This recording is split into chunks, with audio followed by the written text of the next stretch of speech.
All right, let's talk.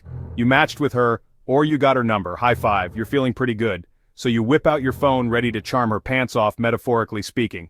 For now, you send a hey, or maybe a what's up. If you're feeling particularly adventurous, a hey, how was your weekend? And then, crickets. Or worse, you get a one-word answer, and the conversation dies a slow, painful death. You stare at your phone, wondering what cosmic force hates you. It's not cosmic, it's probably your texts. We've all been there, man, staring at that glowing rectangle of doom, wondering if she even saw your message. Did it deliver? Is her phone broken? Did she suddenly join a silent monastery? Nope. She saw it. She just didn't know what the hell to do with it.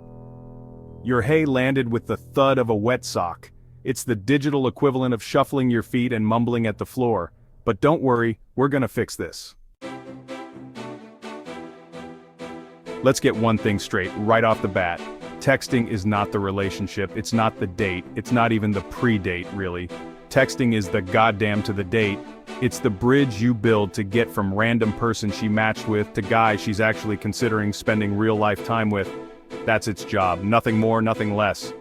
If you're trying to have a deep, meaningful, soul-bearing connection over text, you're doing it wrong.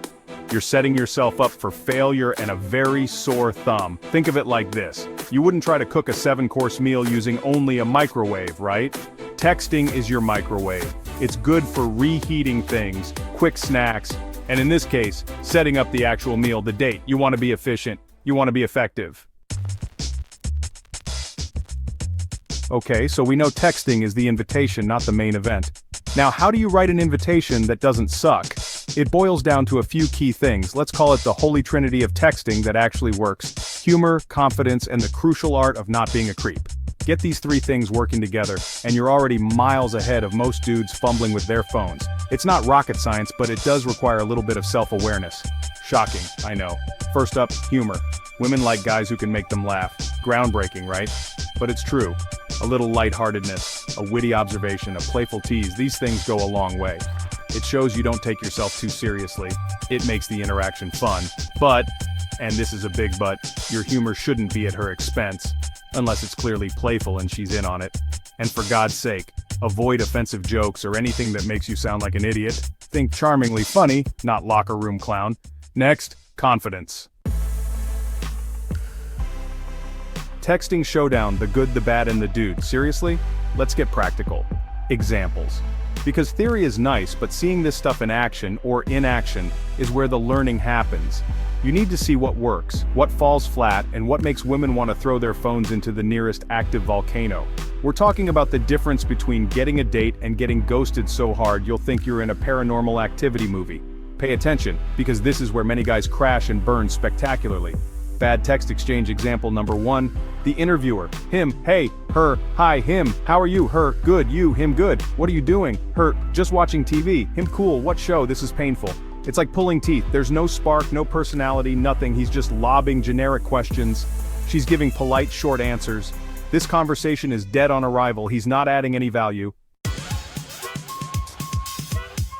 Cut the bullsh asterisk T, ask for what you want, a date, obviously.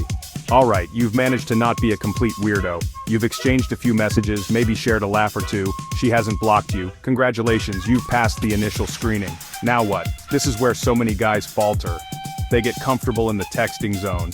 They keep the banter going and going and going, and never actually ask her out. Dude, what are you waiting for?